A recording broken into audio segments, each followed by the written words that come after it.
Good morning six class students.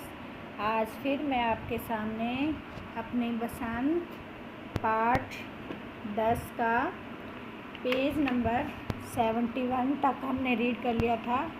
आज 72 से हम कविता झांसी की रानी रानी लक्ष्मीबाई, जो झांसी में जिनकी शादी हो गई थी तो वो झांसी की रानी बन गई थी। उनके पति गंगाधर राव का निधन हो गया था।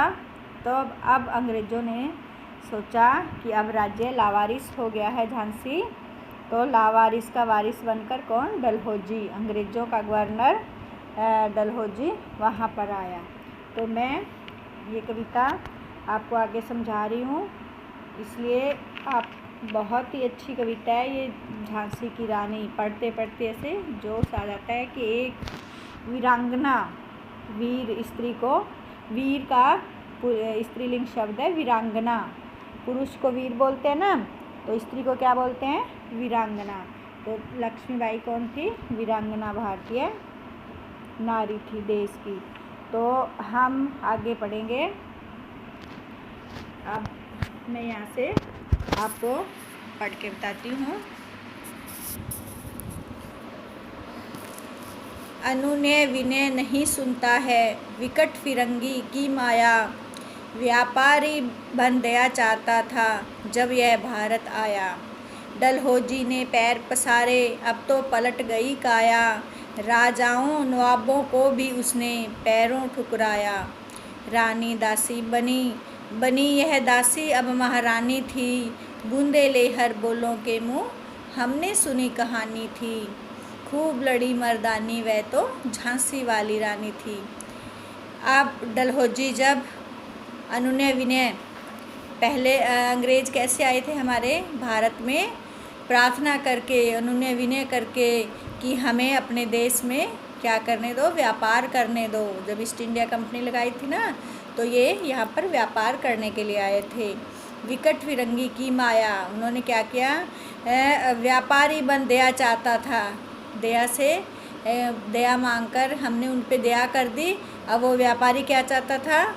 जब भारत आया था तब सिर्फ व्यापार करना चाहता था। डलहौजी ने पैर पसारे, अब तो पलट गई काया। जब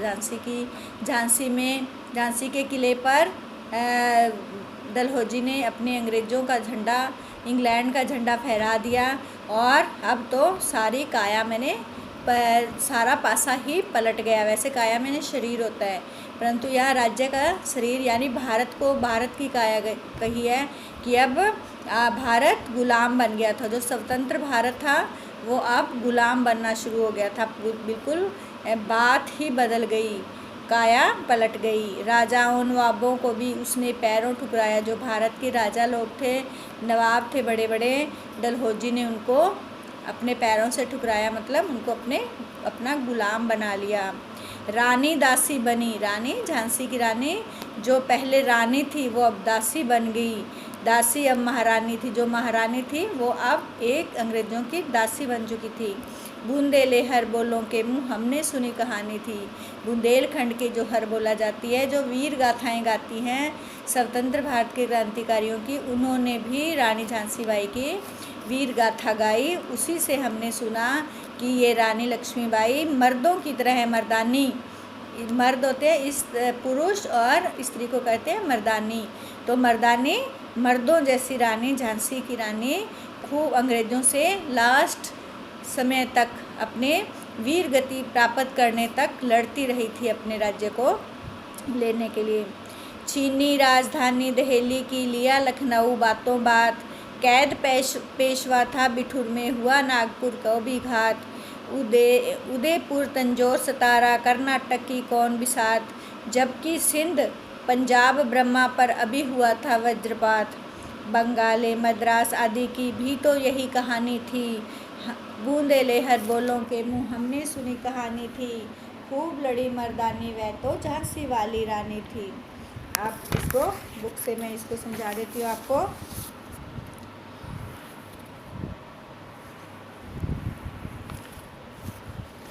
बूंदेले हर बोलों के मुँह हमने सुनी कहानी थी।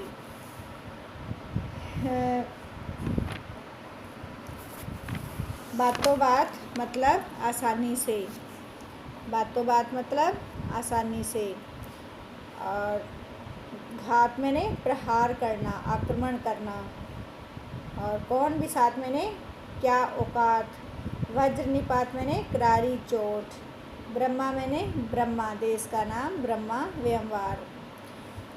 1857 के स्वाधीनता संग्राम में भारत के राज्यों के पतन के बारे में बताते हुए कवित्री कह रही है कि अंग्रेज़ों ने दिल्ली छीन ली, उस पर अपना अधिकार कर लिया। उन्होंने लखनऊ को आसानी से जीत लिया। बिठूर पेशवा और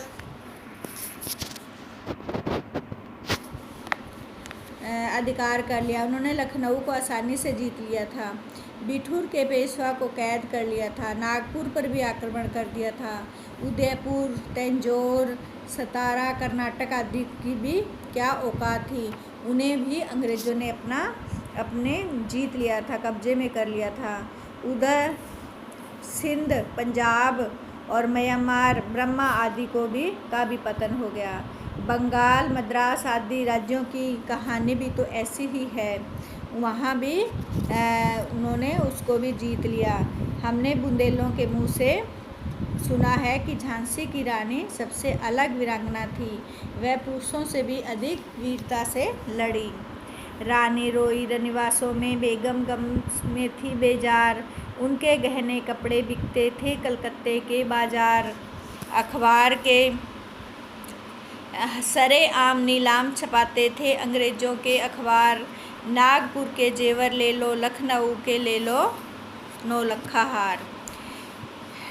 वो पर्दे की इज्जत परदेशों के हाथ बिकानी थी। खूब लड़ी मर्दानी, वह तो झांसी वाली रानी थी। रनिवास मतलब रानियों के रहने का कमरा। बेजार मैंने पीड़ित और परेशान। सरेआम मैंने सबके सामने।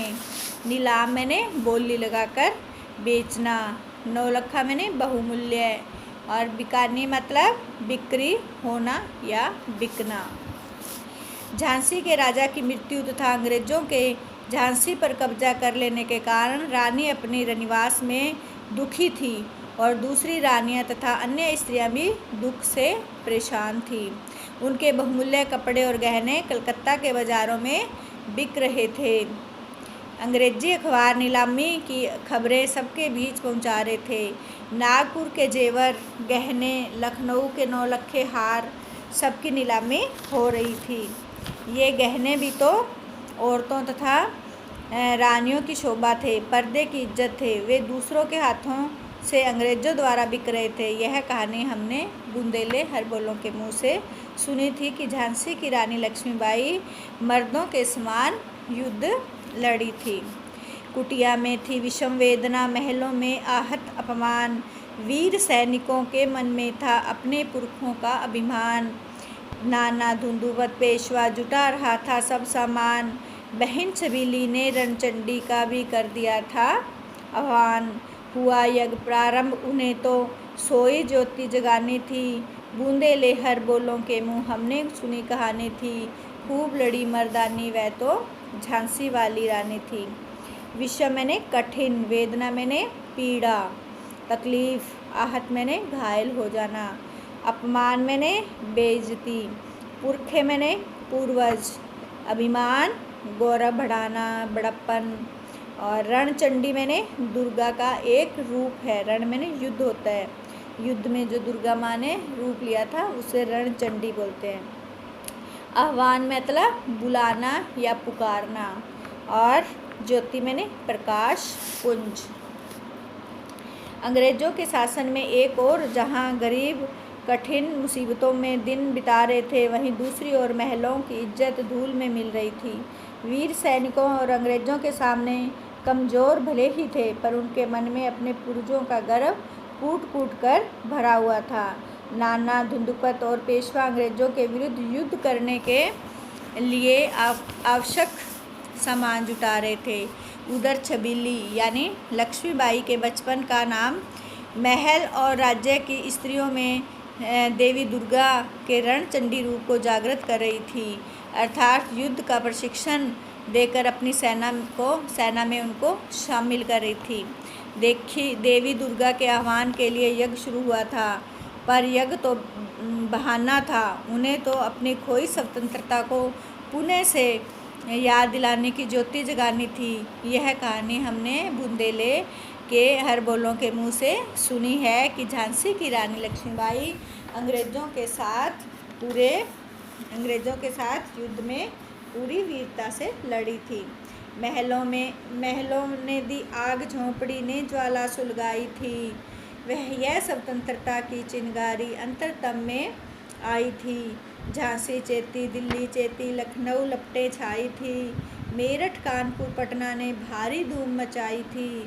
जबलपुर, कोल्हापुर में भी कुछ हलचल उकसानी थी। बूंदे हरबोलों के मुँह हमने सुनी कहानी थी। खूब लड़ी मर्दानी, वह तो झांसी वाली रानी थी। अंतरतम मैंने हृदय, चेती मैंने जागृत हो गई। लपटे छाना मतलब प्रचंड रूप से। केल मैंने फैल जाना, उकसाना मैंने प्रेरित करना। अंग्रेज़ों से अपनी आज़ादी छीन लेने की बात महलों में आग की तरह फैल गई थी, तो समाज के अन्य वर्ग भी अंग्रेज़ों के प्रति गुस्से से भरे हुए थे। आज़ादी प्राप्त करने का यह जोश, जुनून उनके हृदय से निकल रहा था। झांसी और दिल्ली जाग चुकी थी, तो लखनऊ में भी यह जोश आग की तरह लपटों का काम कर रहा था, फैल रहा था। पटना, कानपुर में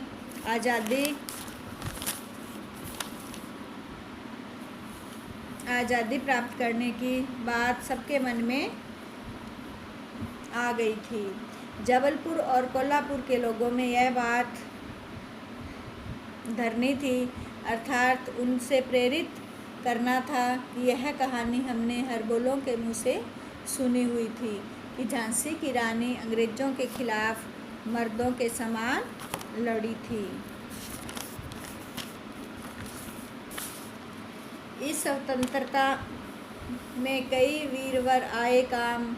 नाना धुंधुप तांत्या, चतुर अजीमुल्ला सरमान, अहमद शाह, मौलवी ठाकुर, कुंवर सिंह, सैनिक अभिराम, भारत के इतिहास गगन में अमर रहे जिनके नाम। लेकिन आज जुर्म कहलाती उनकी जो कुर्बानी थी। बूंदे हरबोलों के मुँह हमने सुनी कहानी थी। खूब लड़ी मर्दानी, वह तो झांसी वाली रानी थी। इस दो एक अर्थ समझाना ज़्यादा वो नहीं है कि स्वतंत्रता के महायुग में, यानी जो स्वतंत्रता की अब लड़ाई छिड़ चुकी थी, इस महायज्ञ बोला इसको। इसके अंदर कई वीरवर मतलब बहुत से वीर क्रांतिकारी काम आए। कौन कौन से थे वो? नाना धुंधुपत, तांत्या टोपे, अजीमुल्ला, ये नाम, अहमद शाह अब्दाली, मौलवी ठाकुर और कुंवर सिंह आदि बहुत से सैनिकों के नाम लिए जाते हैं। भारत के इतिहास में इनका नाम गगन में अमर रहेंगे, आसमान में, यानी ये हमेशा अमर रहेंगे इनके नाम। लेकिन आज जुमा कहलाती उनकी जो कुर्बानी है, आज उनकी कुर्बानी हर बच्चे के मुंह पर है कि उन्होंने ही हमारे भारत देश को आज़ाद कराने में अपनी बहुत बड़ी भूमिका निभाई है। उन वीर सैनिकों को, क्रांतिकारियों को हम सलाम करते हैं। बूंदे हरबोलों के आगे है, इनकी गाथा छोड़ चले हम झांसी के मैदानों में, जहाँ खड़ी है लक्ष्मीबाई मर्द बनी मर्दानों में। लेफ्टिनेंट वाकरा पहुँचा, आगे बढ़ा जवानों में, रानी ने तलवार खींच ली, हुआ द्वंद्व आसमानों में, जख्मी होकर वाकर भागा, उसकी अजब हैरानी थी। बूंदे हरबोलों के मुँह हमने सुनी कहानी थी। अब हम उन वीरों की बात छोड़कर कहाँ जाते हैं? झांसी में आ जाते हैं। झांसी के मैदान के युद्ध में, जहाँ रानी लक्ष्मीबाई अंग्रेज़ों के साथ युद्ध कर रही है, जहाँ खड़ी है लक्ष्मीबाई मर्द बनी मर्दानों में। लक्ष्मीबाई अंग्रेज़ मर्दानों के बीच में मर्द बनकर खड़ी हुई है। लेफ्टिनेंट वाकर जो युद्ध करने आया था, वो रानी लक्ष्मीबाई की आगे टिक नहीं सका और वो भाग गया। रानी लक्ष्मीबाई ने जब अपनी तलवार खींची, उस पर आक्रमण किया, तो जख्मी होकर वह भाग गया। बूंदे हरबोलों के मुँह हमने सुनी कहानी थी। अब है रानी बढ़ी कालपी आई, कर 100 मील निरंतर पार, घोड़ा बनकर गिरा भूमि पर, गया स्वर्ग तत्काल सिधार। यमुना तट पर अंग्रेजों ने फिर खाई रानी से हार, विजय रानी आगे जल्दी किया ग्वालियर पर अधिकार। अंग्रेजों के मित्र सिंधिया ने छोड़ा राजधानी थी, बूंदे लेहर बोलों के मुँह हमने सुनी कहानी थी। अब क्या है कि रानी कहाँ बड़ी युद्ध करते करते कालपी जगह पर आई, और 100 मील निरंतर उसका घोड़ा इतना दौड़ा कि 100 मील आगे बढ़ आई थी वो। और घोड़ा क्या हुआ, बेचारा थक गया था और गिर गया भूमि पर और स्वर्ग तत्काल पहुंचा गया, यानी मर गया बेचारा। यमुना तट पर अंग्रेजों ने फिर खाई रानी से हार। यमुना तट पर भी अंग्रेजों के साथ इतनी भयंकर युद्ध किया रानी ने कि अंग्रेज हार गए। विजय रानी आगे बढ़ लिया, विजय प्राप्त करते हुए वह आगे बढ़ रही थी, और ग्वालियर पर भी रानी लक्ष्मीबाई ने अपना अधिकार कर लिया था। अंग्रेजों के मित्र सिंधिया ने छोड़ी राजधानी थी। अंग्रेजों के दोस्त थे राजा सिंधिया, तो वो राजा अंग्रेजों के साथ मिल गए थे। वो भी रानी से हार कर अपनी राजधानी छोड़कर चले गए। बूंदेले भर बोलों के मुँह हमने यह कहानी सुनी है। विजय मिली अब अंग्रेजों की, सेना घिर आई। अब के जनरल स्मिथ मुख था, उसने मुंह की खाई थी। कान्हा और मंदरा सखियां रानी के संग आई थी। युद्ध क्षेत्र में उन दोनों ने भारी धूम मचाई थी। पर पीछे हयू रोज, ये है के पैर में यह कोई ऊ की मात्रा, हयू रोज आ गया। हाय गिरी अब रानी थी, बूंदे लेहर बोलों के मुँह हमने सुनी कहानी थी। अब विजय मिली अंग्रेजों को, फिर सेना घिराई थी। जब अंग्रेजों पर रानी लक्ष्मीबाई ने विजय प्राप्त कर ली थी, तो उनकी एक और सेना घेर लिया रानी को। अब के जनरल स्मिथ मुख था, सामने कौन था, अंग्रेजों का जनरल स्मिथ आ गया था। उसने मुंह की खाई थी, वो भी एक बार हार गया था। कान्हा और मंदरा रानी लक्ष्मीबाई की सहेलियाँ कौन थी युद्ध में, कान्हा और मंदरा। तो ये छोटे क्वेश्चनों में आ सकता है, इसको इनका नाम याद रखना। रानी के संग आई थी। युद्ध क्षेत्र में उन दोनों ने भारी धूम मचाई थी। अब रानी झांसी के साथ साथ हम उनका भी नाम याद रखेंगे। पर पीछे हयूरोज आ गया, पीछे से कौन सा गवर्नर आ गया, हयूरोज। और हाय गिरी अब रानी थी, अब रानी घिर गई थी। बूंदे लेहर बोलों के मुँह हमने सुनी कहानी थी। तो भी रानी मार काट चलती बनी सैन्य के पार, किंतु सामने नाला आया था यह विकट विषम अपार। घोड़ा अड़ा नया घोड़ा था, इतने में आ गए सवार। रानी एक शत्रु बहुतेरे, होने लगे वार पर वार। घायल होकर गिरी सिंहनी, रानी को क्या बोला, सिंहनी, शेर जैसी सिंहनी। उसने वीर गति पाई थी, बूंदे लेहर बोलों के मुँह हमने सुनी कहानी थी। तो ये बिल्कुल आसान लैंग्वेज में है कि रानी मार काट करती आगे चलती सेना को पार करती हुई जा रही थी, किंतु सामने नाला आ गया, एक बड़ा नाला आ गया। यह विषम संकट अपार, यह बहुत बड़ी विपत्ति आ गई थी, संकट आ गया था। अब घोड़ा भी अड़ गया, क्योंकि वो नया था। अब रानी का जो घोड़ा है वो तो रानी का समझदार घोड़ा था, वो तो रानी को बचा के ले जाता, परंतु ये नया घोड़ा था, ये अड़कर वहीं खड़ा हो गया। नाले को उसने छलांग लगाकर पार नहीं किया। इतने में आ गए सवार। सवार कौन, अंग्रेज लोग पीछे से आ गए। रानी एक थी और शत्रु बहुत सारे थे, होने लगे वार पर वार। रानी अंतिम समय तक उन पर वार करती गई। घायल होकर गिरी सिंहनी, और लास्ट में सिंह जैसी ताकतवर सिंहनी, लक्ष्मीबाई की उपमा दी है सिंहनी के समान, तो वीर गति पानी थी। इस प्रकार बुंदेलों ने रानी लक्ष्मीबाई की ये वीर गाथा गाई है कि वह मर्दों जैसे खूब लड़ी थी। रानी गई सिधार चिता, अब उसकी दिव्य सवारी थी। मिली तेज से तेज की, वह सच्ची अधिकारी थी। अभी उम्र कुल 23 की थी, सिर्फ 23 साल की थी। मनुज नहीं अवतारी थी, वह मनुष्य नहीं भगवान का अवतार लेकर आई थी, दुर्गा माँ का। हमको जीवित करने आई, अब स्वतंत्रता नारी थी। हम गुलाम होकर, जो मरे हुए के समान होते हैं ना, गुलाम होते हैं, तो हम मरे हुए के समान थे। हमें पुनः हमारे अंदर जोश, स्वतंत्रता का जोश भरने के लिए वह आई थी, वह नारी थी स्वतंत्रता की, दिखा गई पथ सिखा गई हमको जो सीख सिखानी थी, हमारे को वो स्वतंत्रता पाने का रास्ता सिखा गई थी, यही सीख वो सिखाने आई थी। बूंदे लेहर बोलों के मुँह हमने सुनी कहानी थी, खूब लड़ी मर्दानी वह तो झांसी वाली रानी थी।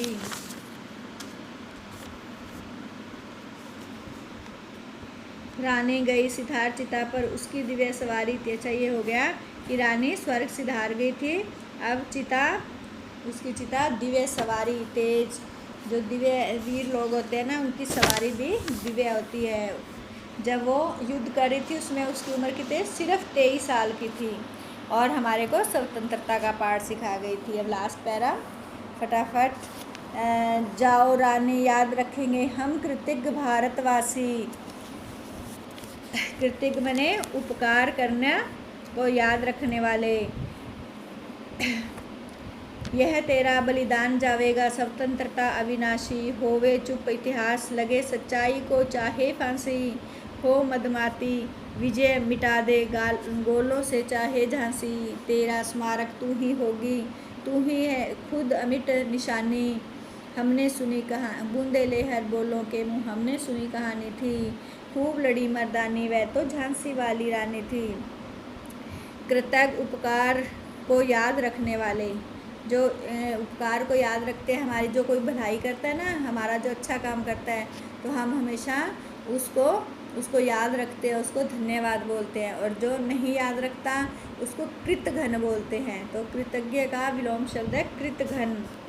अविनाशी कभी न नष्ट होने वाला, और मदमाती मैंने मस्त करने वाला, स्मारक मैंने याद दिलाने वाला, निर्माण अमिट न मिटने वाला।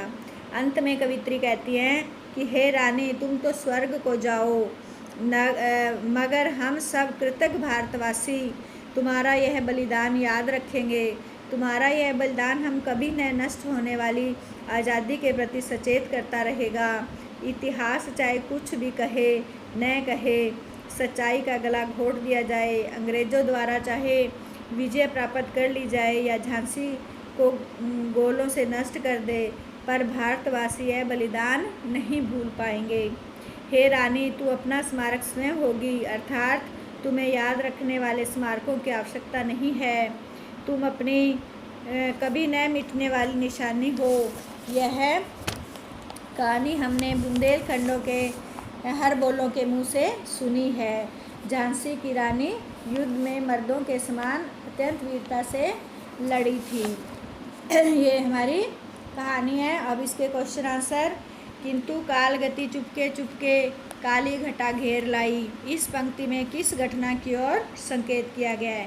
तो आपने कविता अच्छे से समझ ली तो आंसर सुन लो और फिर अपने शब्दों में लिख लेना। इस पंक्ति में झांसी के राजा गंगाधर राव के मरने तथा रानी के विधवा होने की सारी खुशियों के शौक में बदलने की ओर संकेत है, क्योंकि काली घटा घेर लाई किस घटना की ओर संकेत है? जब राजा गंगाधर राव मर गए थे और रानी विधवा हो गई तो उनकी सारी खुशियाँ खत्म हो गई, तो काली घटा घिर आई, इस पंक्ति की ओर संकेत है। और दूसरा ख है, काली घटा गिरने की बात क्यों कही गई है? बस वही आंसर है इसका भी। जिस प्रकार काली घटाएं घिर कर सूर्य को ढक लेती हैं तथा प्रकाश को कम कर देती हैं, ऐसे ही इस प्रकार राजा की मृत्यु से झांसी की सारी खुशियाँ खत्म हो गई और दुख के काले बादल उमड़ने लगे। काली घटा राजा के मरने के बाद जैसे सूर्य के आगे जब काली घटा काले बादल आ जाते हैं बिल्कुल, तो सूर्य को ढक देते हैं ना, अंधकार हो जाता है पृथ्वी पर, ऐसे ही राजा गंगाधर मरने के बाद रानी विधवा हो गई, उनकी सारी खुशियाँ खत्म हो गई, तो जैसे दुख की काली घटाएं घिर आई थी। कविता की दूसरी पंक्ति में भारत को बूढ़ा कहकर और नई जवानी आने की बात कहकर सुभद्रा कुमारी चौहान क्या कहना चाहती है? फर्स्ट पैराग्राफ में ही मैंने आपको समझाया था ना कि भारत बूढ़ा क्यों कहा गया है, क्योंकि गुलाम होने के कारण वह जर्जर और कमज़ोर हो गया था। बूढ़ा कहकर कवित्री यह बताना चाहती है कि भारत लंबे समय से अंग्रेज़ों की गुलामी में हर तरह से कमज़ोर हो रहा था। भारत की दशा स्थिर और जर्जर हो चुकी थी। नई जवानी आने की बात कहकर कवित्री यह कहना चाहती है कि अपनी खोई हुई आज़ादी को प्राप्त करने के लिए देश में नया जोश भरा। नई जवानी आने का मतलब नया जोश भर दिया था क्रांतिकारियों ने। झांसी की रानी की जीवनी की कहानी अपने शब्दों में लिखो। ये लिखना मत, सिर्फ इसको कविता को अच्छे से याद कर लोगे, पढ़ लोगे तो उनकी सारी कहानी याद हो जाएगी। तो हमारा लेसन 10 अब यहीं ख़त्म होता है। ये मैंने आपको इसके ये क्वेश्चन आंसर करवाए हैं, आपने देख लिया। वीडियो भी पूरी लंबी बन गई है 25 मिनट की। तो ये इसके क्वेश्चन आंसर है, मैंने अपने शब्दों में समझाए हैं। आपने कविता समझ ली तो आप अपने शब्दों में लिख सकते हो, ठीक है। बाकी हम ये मैप अच्छा सा देख लेना, झांसी, कालपी जो भी नाम आए हैं उनको देख लेना। अच्छा, मैं वीडियो करती हूँ, हम अगली वीडियो में मिलेंगे। अब अगला आपका टेस्ट होगा। बाय।